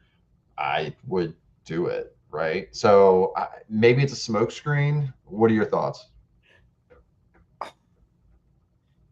I think makes sense to me as well. Like I think their cornerback room is awful, and they have a defensive head coach. Yep. And you have a new GM, so they're probably looking at this new regime's probably looking at defensive coach. Yeah, and the GM and everything's new. They're probably looking at we have some time. We want to we got to get this quarterback right, or we're right out the door. Like if we fail on quarterback, our time. So they're probably looking at. Do we really want to rush QB now, or do we want to wait till next year? I think that just makes a lot of sense. Yeah, it's not often that regimes usually take a quarterback their first year, unless it's an offensive. Usually they take unless it's like a offensive minded coach and you have a top pick like the Raiders. That makes sense. Yeah. But a lot of times they wait because they were like, we don't need to rush this process. We have a little leash as long. It's usually like the end of the regime. It's like, all right, let's draft a quarterback to try and extend our lifeline. Yeah, and then I kind of agree with that. I wonder if it is a trade bait situation. Actually, let's look at who wants to trade up. Give me 2 seconds. Sorry. Denver's the highest team that wants to trade up. So New England, Seattle. Nah, that's not working. Now the questions. I think McCoy's the better player than Delaney. Think McCoy is also he's supposed to be healthy. Yeah, I see that too. So I think they'd probably go McCoy, especially since he's probably going to test it like the combine and his pro day and stuff like that. And people will be able to show I think then for Dallas here, this is also a slam dunk pick, Sonny Styles. They need linebacker. So I have I'm on the fence there because they have 2 first-round picks, first of all, right? And these linebacker, do you think that there's this massive gap? I know there's a massive gap between edge rushers, I think, from my top 3 that drops off.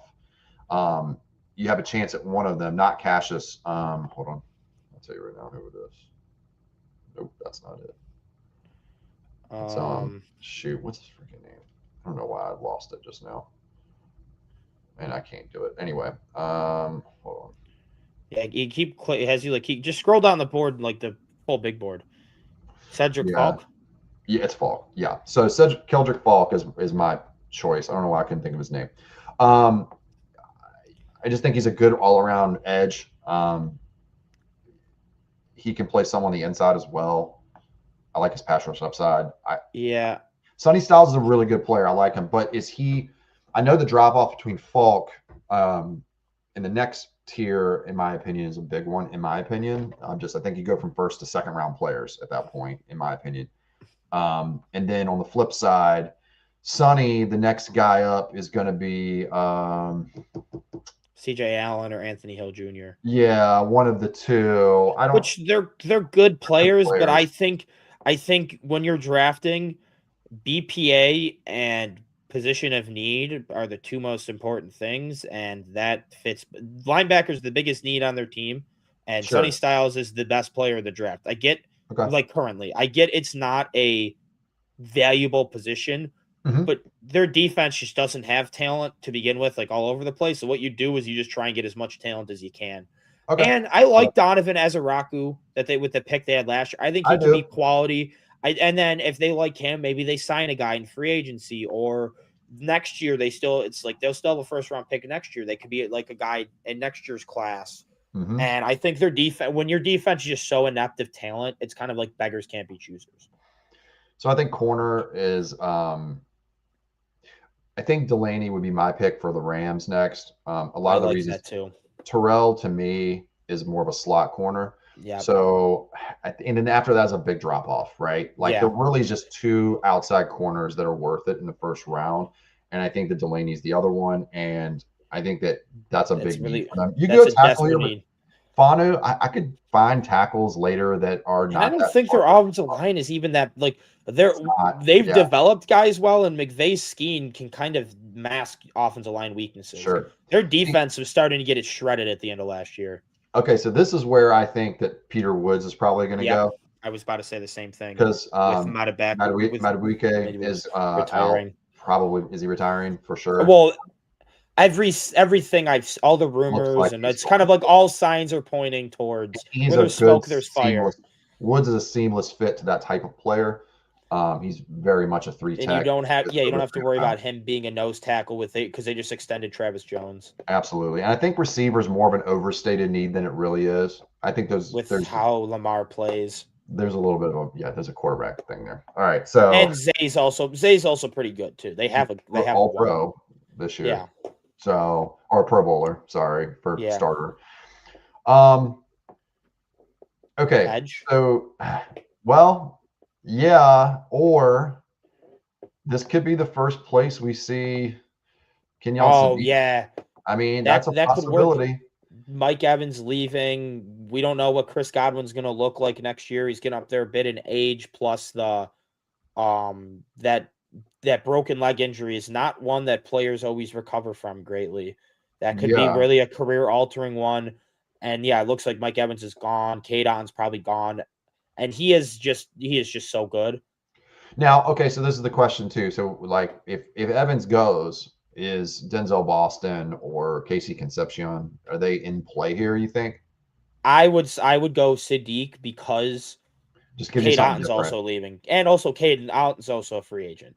Right. So it's like they need tight end, they need a tight end, and that's why you save some money. Yeah. I get that defense still isn't great, but I also think that's part of a coaching thing. Todd Bowles still having a job is baffling. I have a friend that's a Bucs fan, and it's watching him crash out after them not firing Todd Bowles is pretty funny. It's like it's the same problem that the Ravens and the Steelers had with their coach, but a level down, right? Yeah. It's familiar and McDermott, a familiarity. You know the baseline of what you're going to get, but there's nothing outside. There's no elevation past what you're getting, and that's exactly what you're going to get every year. You know. Yeah. And I think they need to move on. But all right, so Jets. That's year's interesting. They could go a lot of positions. There's not the top.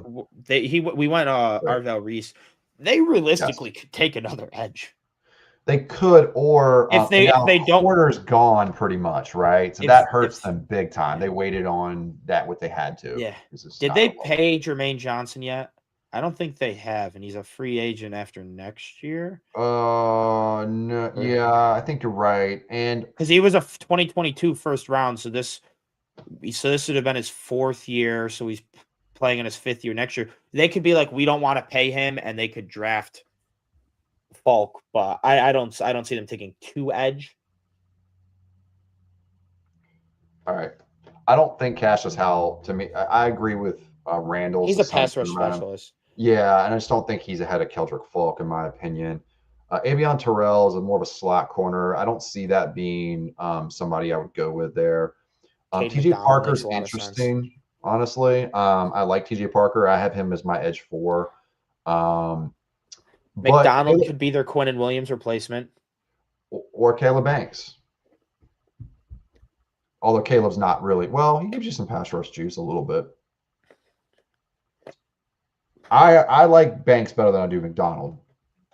Yeah, I think Banks is a bit better also. And yeah, I don't think they're going to double dip on edge. And I think when you need corner like all over the place, you don't build it slot out. And they didn't stop the run very well last year either. I mean, I just think that they didn't stop anything at the end of the year. Yeah, I think that Aaron Glenn would love to have a corner, but I just don't think there's one here. I think Avion Terrell, like I said, I think it's just too much of a leap here. I mean, he played most of it outside, but he definitely projects to move. I just don't think. Yeah, that's the point. I just don't think he's gonna be that in the NFL. Yeah, because he's only like 5'10", I think. He's 6 foot but 180 or 5'11", 180. Oh, okay, that's what it was. I knew it was either he was very short or very light. Yeah, he's light, and his height's fine. His length will probably be okay. He can play on the outside maybe, but he better run like fast. Yeah, you know what I mean. Like you better run like Max Harrison did. Yeah, I think Caleb Banks here makes the most sense. All right, let's go, Caleb. All right. Then we got Lions. There are no centers. There is one guard I would have first round rated in my opinion. The guy from Penn State. Lone. Yeah, but I don't know how you say his name. Ione or Loney. Yeah, I just said the guy from Penn State because I know you know what I was talking about. Center. There's no center. First round center grades here. They can take Terrell.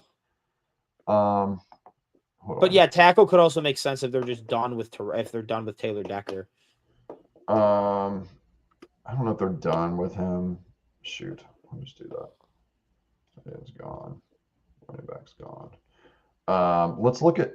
I'm gonna check out edge too. All right, I think tackle and edge are your top because they got one of the best edge rushers in the league, but they continue to chop wood at it and want more. Right, good for them. Yeah. So I think Falk will give them a good piece that's different than what they already have. You know, like he's different than Aiden Hutchinson, right? Falk. He's more of like a Rousseau type, right? I haven't looked too much into him. He's a mauler. I think he's 6'6" and like 285. He's huge. Yeah, 6'6". Yeah. There you go, 285. Yeah, I don't remember that. I don't know. He's kind of like a bigger version of Rousseau. Yeah, and I think he's got a little bit. Rousseau is really a true edge, right? Yeah. Where Falk can kind of, you put him at 3 tech, no one's going to notice. You know, he's like a 5 tech type guy. He really is. He's good for like a 3-4 scheme kind of thing. But he could play 4-3 end, which is a question, right? Would a TJ Parker be better off in that system? He had a really good Senior Bowl. Would he be better off in that kind of role as a 4-3 end? Because he's more of a 4-3 end. You know what I mean? Yeah. Well, they also look to go Avion Terrell. I get he's not a boundary guy, but they've kind of swung and missed at corner a lot. Their cornerback room isn't great. I mean, they got Carlton Davis, but true. They don't really. Terrion Allen's kind of looked like a bust. I think tackle's out here. Unless you're going to move. If Decker's gone, you'd move Sewell over to the left, which is fine, and Fanu would play the right at that point. If Decker's really gone, then I think Spencer Fanu makes sense. Yeah. You know what I mean? And he's more of a seamless fit in this area. Like Avion Terrell, you really don't know what you're getting. Like, what's his name? Who's the safety for them that's really good? Kirby Joseph? No. Brian Branch? Branch. He covers guys in the slot a lot, you know? Like, he's not, like, slot corner is probably not the highest of needs. I think they want to boundary guy. It's more of like a... They probably chase one in free agency because the class sucks. That's my guess. Yeah, and where they're picking up, maybe I just because they have Aiden Hutchinson, And they have invested a lot in that defensive line with Tyleek Williams and DJ Reader and Aleem McNeil. I think Fanu makes a lot of sense here. Yeah, I was going to give you an option: Folk, Fanu, or Parker. I think Fanu. Okay, let's go Fanu. All right, pick 18. Vikings. They're a shit show organization. I mean, they let Darnold go, and McCarthy's not good. So, but they're not going to take a quarterback here because you're just replacing McCarthy with McCarthy. Yeah.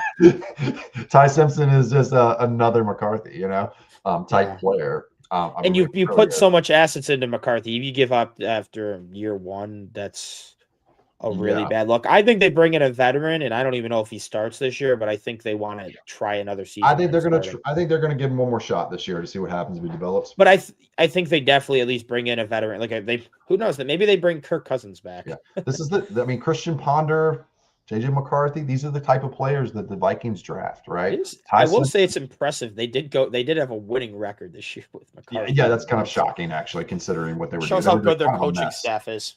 Yeah, they have arguably top to bottom the best. Running back completely out, center no way. DB, I could see it. I think who's their edge rushers?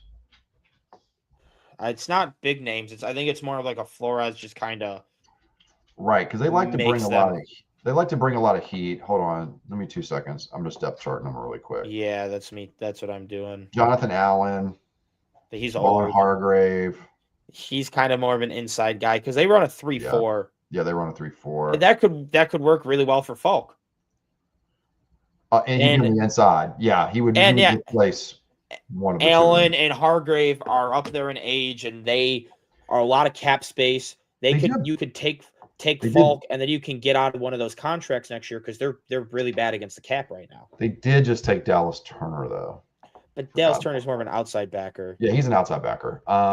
I think Falk just makes a whole lot of sense with the way they run. Murphy's good, but I mean the other two, Rodgers and Jackson, aren't great. Harrison Smith and Jay Ward. Maybe. Do you think free safety is a potential here? Not this early. No. You don't think so? You don't think Manuel McNeil Warren? I think with how they're up against the cap right now, I think they're going to have to go for premium positions that they can get cheap in the draft so they can cut some, like a Jonathan Allen or a Javon Hargrave after this year. I think more of an – I think Hargrave played a lot of nose tackle. I think you take Falk and then you can cut Jonathan Allen after this year. Yeah, let's do that. I think you should take BPA here. I don't see anybody else I would have as BPA unless they think they're losing Jefferson for sure. I have my doubts whether that's actually ever going to happen. There's too much dead cap to take on with how bad they're financially right now. Yeah, I kind of agree. There are some good 3-4 outside backers in the second round, I think, but this is too high for them in my opinion. And again, they did take Dallas Turner to be one of those guys. So you'd have to do two. I don't think so. All right, cool. Let's do Falk. All right. So this is interesting. They still have Allen. They still have receiver as a potential top need for them, and I just don't see that. Because I think Coker's kind of developed pretty well. Yeah, and then they just drafted Xavier Legette, who I was told is amazing, and what's his face, and then they have Tet, right? So who's really really freaking good. So he's everything we wanted Keon Coleman to be. So we got Cade McDonald. That doesn't CJ Allen. CJ Allen, and he's rated too low for me because I have Anthony Hill ahead of him in my opinion. Oh, you have I like CJ Allen a little bit more. I think he's a better run stopper for sure. Yeah, he brings the boom, and I think that's Carolina needs that more because I think Derek Brown is holding together that run defense with everything he has. And then when you face a team like the Bills, all we did is we're just going to run toss plays and run away from him, and we were able to run all over him because their linebackers suck. And I think they're going to want just the guy who can defend the run who would eat behind Derek Brown. Okay, I'm down for that. All right, CJ Allen. All right, so this is Dallas' second pick. We got them Sonny Styles to start it off. I mean, Avion. Good news. I don't know. They need a corner badly. Yeah, well, because they cut all of them. Because they all sucked. Yeah, well, yeah. I don't know why it took them 3 years to figure out that Bland and Diggs were just ball hawks, and they couldn't. I don't think they've cut Bland yet. They Though. He's haven't. still on. They Yeah. just they got Revel still. Yeah, they could use Revel and Bland on the outside, Terrell on the inside, Terrell in the slot. Yeah, they could do that. They don't need D-line at all. Kenny Clark and Quentin Williams are pretty good. And Just took a linebacker. Fowler's kind of resurged his career a little bit. He's and like you're not gonna take a wide receiver. No running backs worth taking here. They got I think it's Howell or Terrell. If you want that pass rushing upside with Howell, you take a stab at him because he's not going to offer you much against the run. But if he could develop as a pass, I get the short arms, but he was very productive and in the SEC of all places as a pass rusher. And I mean, you'd rather have him or production does translate. Or is TJ Parker? You're right. TJ Parker's there. Man, Cassius Howell's sack production is really good. Yeah. I'm a big. He had like three. I think earlier in the year he had a game where he had a sack on 3 straight plays. I think the best way to predict whether a guy's going to be a sack artist in the NFL is to see if he wasn't in college. If he wasn't in college, the odds. I mean, unless you're Daniel Hunter, which is a super outlier. You're not going to if he's not. And if you're what you're doing it against, if you're doing it against Power 5, Marcus is good too for the most part. Yeah, if you're doing it at Power 5, or if you're doing it against Group of 5. Man, pass rush grade. I mean, that doesn't matter because it's PFF, but I'm just kind of looking at how they view him. Okay, you want to do Cassius Howell and to see what they got? I think he's he's a Raku-ish in a lot of ways, Size-wise, he's a smaller How edge. big is TJ Parker? I always thought TJ Parker Parker's was 6'3", 260, I think is what I saw. Look, I'm right again, Okay. 6'3", 260. I got a photographic memory, man. Maybe Parker does make a little bit more sense. So, yeah, and he had a really good Senior Bowl, right? Like he really and Senior Bowl does, and he was one of those guys. He was a projected top 10 pick going in the year, and then kind of fell off a little bit. Dallas loves former top 10 picks. They would have drafted Brian Braum as the number 1 quarterback if they. Do you remember Brian Braum? No. Yeah, Louisville. He was like he was one of these guys that was supposed to be number 1 pick, and then he went back to school, and then he ended up falling to like the 5th round or whatever. He played for Buffalo for a short period. All right, we're in Pittsburgh here. Do they go quarterback here? Let's look at all their needs really quick because I think we could take Randall's guy, make him a little upset that he doesn't fall to Buffalo. Randall's draft crush. Who? Randall's draft crush, Casey Conception. Oh, Conception. Yeah, he would be a good fit as a. Yeah, I was gonna say he would actually fit. Yeah, because you already have that big body guy in DK that doesn't separate all too well. I like Concepcion. I have him rated higher than Boston as a me too. Weapon. I think his route running's a little overrated, but I think he's a solid route runner. His hands are really questionable though, like 10% drop rate for his career. Yeah, but he is explosive after the catch, and they really lack guys that were doing that. They were literally just using Kenneth Gainwell as that. I think Mike McCarthy can look to have some weapons because you don't think quarterback is on the board here. I just don't think there's anyone worth it. I think that they're going to get spooked by picking another quarterback in the 20s when they did it with Pickett, and Pickett didn't work, right? And a weak class, too. In a weak class. I think the better option is just them go get Malik Willis. That'd be awesome for them. I think Malik's ready to be a starting quarterback. Yeah. And, I think Rodgers also could come back for another year, and they could be like, let's give him another weapon because our wide receiver 2 was Kelvin Austin. All right. We're going to do Casey Conception. And sorry, Randall. He says Eric Wood was a center. I think he's talking about Brian Braum. I think for 1 year, Brian Braum and him played together. Or something. Yeah, that was before my time. That was before my time frame. Student body was probably playing in that time frame. I really my first full season. I remember as a football fan was the year that Fitzy took over from Trent Edwards when we started 0-8, and the year we drafted Darius. Oh, yeah. That was kind of my first year. I really remember the Bills. Yeah, you don't remember Aaron Maven? I know the name, but no, I don't remember him playing at all. I watched that. When we drafted him, I lost my mind. The other player I lost my mind on was CJ Spiller. I was even anti-running back 15 years ago. I loved CJ Spiller because I remember his breakout year where we just wouldn't give him the ball enough, where he was averaging the same yards per carry as Adrian Peterson was that year, and Adrian Peterson almost set the rushing yard record. Physically, he can't hold up to it, though. Yeah, but like as an 8-year-old kid just looking at box scores, I'm like, this dude's so good. Screw you, Chad Gailey, for not giving him the ball. Yeah, against Miami. I was at that game. Yeah, that's funny. All right, Chargers here, man. Naga or whatever. So there's Olabega, Loan. I think you I don't take know how to him say and it. you just Loney. take him and you just run away from the podium happy you were able to land the best guard in the class.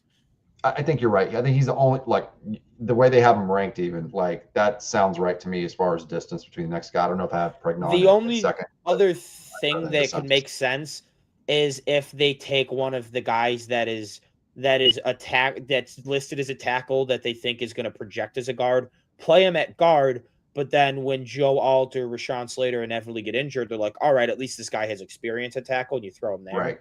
Right. But also, you shouldn't be drafting based on your top players getting injured, so you just take it. You take the guard and you just run with it. Okay.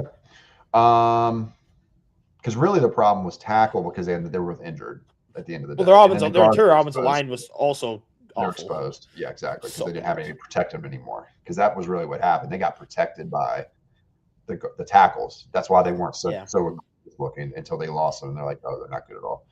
All right, so tight end was off the board here. This would have been a makes a lot play, but not. I think Avion Terrell makes a lot of sense here because they already have their like boundary guys. I agree. They have the boundary guys. They've got good safety play. I think slot corner is probably the best play, and I think that Terrell. There's a case to be made that he's the best player available here. With the guys who are left. So let's go there. We'll go Avion Terrell. All right, Browns second. Who do we have? Browns first. Wide receiver. We had Jordan Tyson. Okay. Jordan Tyson was the first pick. Let's look at the offensive tackles. They could go Lamu, maybe. Caleb Lomo. Yeah, I think he's probably best tackle available because I think Proctor is going to be a guard. Proctor has insane potential, but like his movement skills are just not there. I totally agree with that. They do need a guard as well, by the way. But they also could potentially have Bitonio, and then they could also bring back White Teller, or they could go and sign someone in free agency. So, in defense is just not on the board, I don't think. Who's their D tackle? Or D tackles? Oh, Mason Graham. Oh, they just drafted one. Yeah. Anyway, that's fine. I think Lamu just makes a lot of sense here. Their offense is so inept at talent. Outside of like Harold Fannin, and if Quinshon Junkin looks good coming post injury. Yeah. All right. Caleb Loman's there, and then all right. You think you jump into the line for Cade McDonald? You wouldn't know linebacker? I think so. They paid some linebackers. They got Tremaine and TJ Edwards, and their D line is just pretty weak. Yeah. Hold on, let me double check who else is on here. I hate the way this system does this to me every time. I do want to check one thing really quick. All right.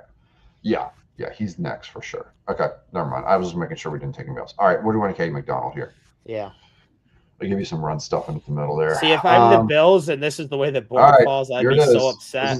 I would want to. Should we just trade out even though we said no trades? Because this. Yeah. Who's offering the trade? Let's see.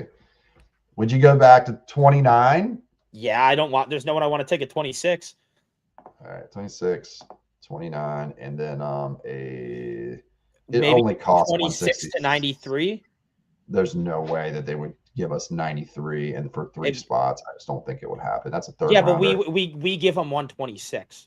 Oh, yeah, that's right. Because I know it said it would accept it, but in real life they would not have. All right, so we'll give them 126. We'll get 93 out of it, and 3 moves back, and let's offer it. Trade accepted. That works for me. All right, cool. Why is it asking me to trade again? Just go to draft a player. Where's that? Go up. Oh. Right next to the trade tab. Oh, cool. Yeah. All right, cool. All right. So Rams moved up. Now here's the thing. Okay. Oh, they go wide receiver. No, I think they would move up for Ty Simpson here. I think he's the kind of player that they would want to bring up behind Stafford. You have the opportunity to do it here. Who was the first? And they'd want to jump. They'd want to jump maybe hypothetically Houston if Houston doesn't like or jump someone else trying to move back in. Yep, and I don't think there's a ton of players they probably really love here. They're good at. This is where I think Ty Gibson goes. I have heard talk about the rich get richer and then them drafting Boston just because of Devontae Adams' age. But if they like Simpson, I think that does make a lot of sense. Let's do Simpson because I'm going to be predictive here. I think this is something that the Rams absolutely would do. Yeah. 11 was too high for Miami, but that is what I heard. But 29 sounds right for a guy of his caliber. Miami could be a team that jumps back into the first round to get Simpson. It could have been Miami instead of them, for sure. Yeah. Absolutely. All right, San Fran. I think they got receiver is, I think, an obvious need for sure. You could replace Jawan Jennings with, Jawan Jennings. Yeah, you could. A little more physical version, I think, Denzel Boston. Yeah. But yeah, I think that makes a lot of sense. They could go edge because it says edge, Bosa's but Nick Bosa. But it's at the same time when he is healthy, he's a decoy candidate, and then you just drafted Mykel Williams. Even though Mykel Williams was terrible last year and he tore his ACL, you still did just draft him in the first round. What about safety? It's like anything, Yes. I wouldn't say so. Not here. All right, let's say Denzel Boston.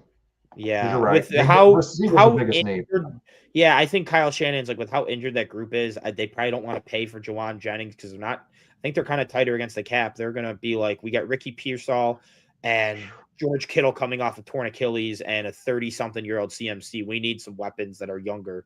Man, the Texans' biggest need is quarterback, in my opinion. But they won't do that clearly in this quarterback draft, and because I think they could. They've invested. They could do a rich get richer and go defensive line. They could. I think it's really not a great. They can get another edge player, right? I think protecting CJ Stroud is important. Their line did start to play better towards the end of the year, but yeah, they probably need some young some young juice running back. We could go Price. I don't see another. Usually, the only time running backs are drafted in the first round is if they're top 15 talents in the class. He's not clearly, but he's a second round talent for sure. He's the next best running back. Well, they have a second round pick though. They do, yeah. They could move up in the second round. You're right. I'm just throwing out different ideas. Yeah. All right. I think it's offensive line. I think Proctor. Yeah, I think because if Proctor doesn't, if he doesn't work a tackle, you just throw him to guard. All right. Might be a little high in my opinion, for Proctor. Not where he's ranked amongst his peers, but I wouldn't take him in the first round personally. I think he's more of a mid-second round. He reminds me a lot like Cody Ford. You know what I mean? That tier of player. Please, Houston, draft another Cody. After watching that the Jacksonville Jaguar game, I became the biggest Cody Ford hater on the planet. I remember later in that year, we had that win game against New England.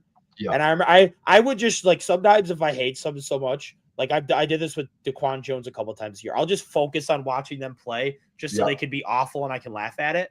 And I did it for Cody Ford, and I watched him get blown up on a play and then 2 back-to-back pass protections, him stand there and do nothing. Yeah. And then we punt the ball, and I think New England fumbled it, and then Cody Ford got injured or something, wasn't on the play, and we scored a touchdown. It was the only touchdown we scored in the game, and it was the one play wasn't on the field. Yeah. And I was just I hate you, Cody Ford. I'm filtering for edge, safety, receiver, linebacker. I kind of like the guard. McNeil Warren. You go and get a deadly safety duel. You go and throw someone like McNeil Warren in that free safety role. You really allow Cole Bishop to cook in the box, and I think that fully unleashes him. Yeah, I'm kind of in agreement here. I think I like Cassius Howell, but no, I like. Yeah, I like Howell. Okay, I just think Howell's a second round player. Overall for me. I also. He is the kind of player he could play outside linebacker. Yeah, where he would fit. It's just more of with the new system. I think we'll be able to. I think Leonard's going to do a good job of generating manufactured pressures. So unless we're getting a top end guy that is a game wrecker, we're trading for a guy or drafting a Trey Hendrickson, I'd rather just get more depth there, where you can just give Jim Leonard the keys to just do some real creative stuff. So I just don't No, love I taking agree. a line or an edge first round here. I agree. I think that McNeil Warren I think he's a first round ish caliber talent. I mean, I like Omar Cooper Jr. He's my wide receiver 3 in this draft. I have him ahead of Mekhi Lemon and right ahead of Casey Conception too. I just think Randall might fight you for that one. Yeah, he's just I think he's just a really good all around real wide receiver. I know some people don't think he can play on the outside. I think he can. I think he's a Z more so than a slot. Before we draft, I just want to see who the one team is that wants to trade. Oh, nice. New England. They can kiss our ass. It could be like a Keon situation, except for we take someone better than Keon. We just keep dropping where it's like, all right, our guys we like just keep falling and just keep kind of like, because we're not loaded with picks, and I want as many day 2 picks as possible in this draft. If this is where the draft goes, yeah, dude, I would do the same thing. Trade out of round 1 and do call up Tennessee, and we'll get their third for 34 or whatever it is. Yep. And then we take their third and we give up like a 6th round pick next year or something, or just the 3rd in general, and then we go McNeil Warren. But for the sake of this, just so we're drafting in it, we're taking safety.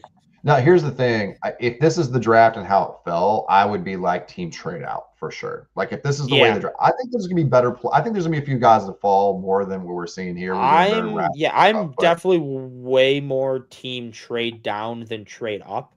Just because I think the love, unless someone like crazy falls, like if Tyson just starts falling because people are scared of his medicals, and it's like trade up to pick 20 or something. That's different. But besides that, I just don't think there's anyone worth trading up when we have so many like depth positions we need to fill. Because really, our defense and our offense in general, we didn't have a whole lot of starters get injured this year. It's just we had so many depth players get injured that as soon as a starter went down, there was just no one to throw in. Trey White and Benford basically stayed healthy most of the year, but then Max gets injured and Dorian Strong is injured. And then now we're stuck throwing in Dane Jackson in the 4th quarter of a playoff game because Trey White misses 2 plays. Or it's like Rapp gets injured, Poyer gets injured, then Cam Lewis gets injured. Now we're stuck putting in Darnell Savage. It's like that's why it's like load up on some of this depth by getting a bunch of day 2 and early day 3s. So then if we do deal with all these depth injuries, we aren't stuck playing Darnell Savage and Dane Jackson in the 4th quarter of playoff games. I think that the Broncos could use a receiver. I think that I know Cortland Sutton is there. And I like Troy Franklin, but he's not a number 2. He's a good deep threat, but that's about it. And then the rest is the same thing. These aren't number 2 receivers. This is where you would get a number 2 receiver ideally. I think linebacker. I think would be a potential here, like an inside linebacker, not a rusher. I think Denver could also be a little bit aggressive going after a receiver through the trade market or the free agent market. They could be like, I'd rather just get a veteran. We have the money since Caleb, because Bo Nix is on a rookie contract. A lot of our top players are like, we have cap space. I think they can more attack it that way and then just go BPA. And I think the best player within their needs available is probably Anthony Hill. I was wondering what you were going to say. Yeah. Okay. So you're thinking Anthony Hill. All right. I think they don't want to just get another receiver that could turn into a depth guy. And it's like, we have 5 wide receiver 3s in Cortland Sutton. Yeah, that's true. They kind of like why the Bills, it's like, if we're going to, I'm fine with us taking a day 2 guy only if we're going to get a legit veteran. We don't need 5-6 wide receiver 3s. We need someone who can actually be a 1, which maybe someone we draft in the 2nd round could turn into a 1. Sure. But I'm not expecting it in this class. So now we're the Super Bowl teams in the home stretch. The question here is going to be, do they I think these needs they have here, guard, tackle, edge, linebacker, are all legitimate. I think they go Cassius Howell here. They need some pass rush juice on the outside. They do. They also need protection, but I don't think there's anyone here that I would take. They're not gonna take a tackle to move Will Campbell. Their issue with the protection could be like we're young. Hopefully they develop. That What could about legit be their Messidor? I answer know next year. Messidor's an older prospect, but I mean, what are your thoughts about him? I mean, he had 13 sacks last year. Good lord. The only reason I'd say Howell is Yeah. because I think his pass rush upside's higher, and it's like they already have some really good interior pressure. They just Mhm. don't have much on the outside, which kind of hurts them. Howell's someone that could you get him winning on the outside with Barnor and Williams up the middle, and that is scary. Yeah. Yeah. Okay. Last pick here. Running back. I mean, I don't think that's going on the table. Guard, because maybe- Anthony Bradford sucks. But yeah. I hope Bradford starts again just so I can watch more of his low light videos. I follow someone on TikTok that is like the biggest Anthony Bradford hater, and all he does is just make low light videos of him. It's so funny how funny. bad he is. And if you ever have some time, search up Anthony Bradford lowlights. It's hilarious. I don't love these options though at this point. Like, but how many? No they don't trade have options. a whole lot of needs. They don't really. I mean, they're pretty stout. I mean, I could even say that. Yeah. I mean, well, Cooper Kupp's getting old too. But they also what's his face looked pretty decent. Torrey Horton, I thought he showed a lot of flashes, and they might fight to keep Shaheed, and they also have Cooper Kupp at that age for 2 more years. Yeah, Shaheed stays. Yeah, that's the question. Shaheed and Kupp, will they both stay? Well, yeah, Kupp's got 2 more years, like 30 mil, so I think he does stay. I think one of their starting safeties is a free agent. We do have Dylan Tierman. That's where I'm gonna look at who their free agents are. They could also go edge because Maffe's a free agent. Okay.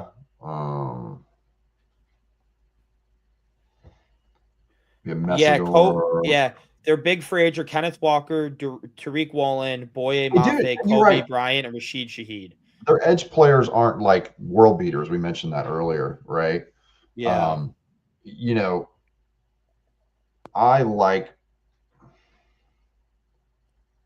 Jackus. Yeah, I think they got Emin Worry and they have Witherspoon is kind of like their core pieces to the secondary, but I could see them wanting to add more to it because like a lot of their depth at in their secondary is free agents. Like Tariq Woolen's unrestricted, Kobe Bryant's unrestricted, Josh Job's unrestricted. Yeah. That's 3 guys who get legit playing time in their secondary. And Eman Worry is not really like he's more of a Kyle Hamilton type than he is like a center fielder. You know what I mean? And I think they put Kobe Bryant as more of that center fielder and like Julian Love. They're losing unless they bring back Kobe Bryant.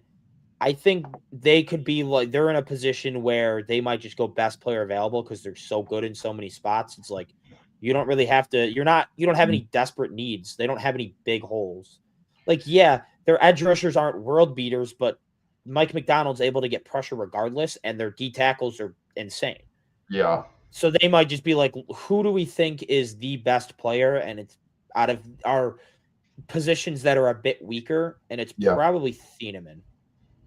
Yeah, I think you're right. Let's do that. All right, cool. Let's see what we get. They're going to give us an overall grade or just a. All right. Wait, do we get a? I don't see an overall grade. I think they only do that when you do a specific team. Okay. Well, I thought they would give me a grade per. Maybe awards or full results. I don't know. Yeah, I don't know. That's not worth it. Yeah. Yeah.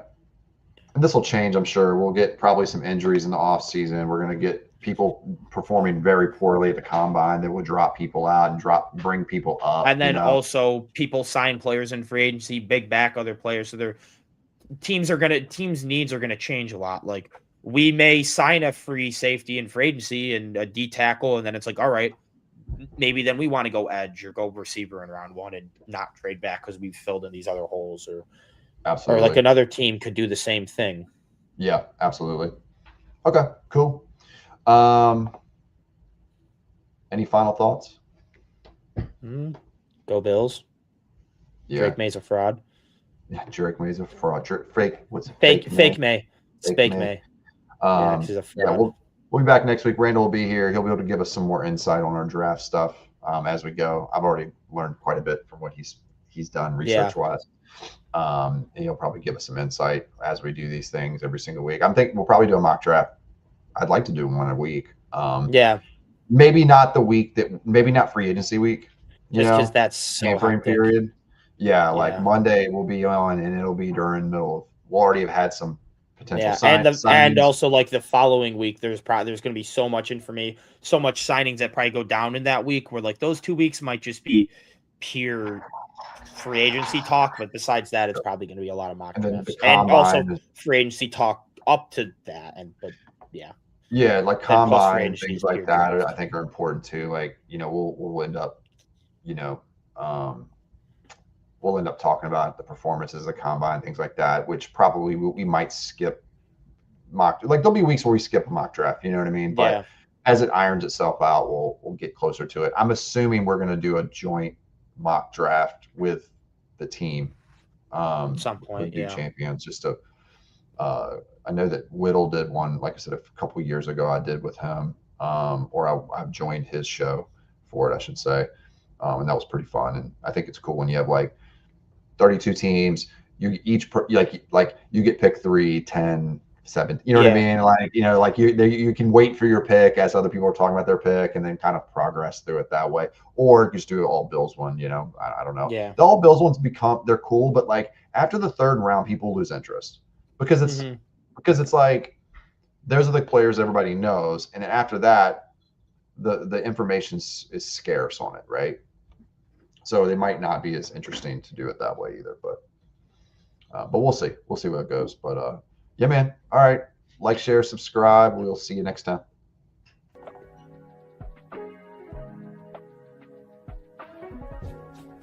For the best Italian food in Western New York, Elliot Apollos, call 716-825-3675. The Lardon Construction Group. Fubo TV, the official streaming service of Do Champions. FanDuel, the official sports book of Do Champions. For all your summertime needs, beauty pools, as well as kayak pools. CX Chronicles, your total customer solutions focused manager. W.GG, the official energy drink of Do Champions. Hey, Sons of Erie, our artwork looks better on your walls.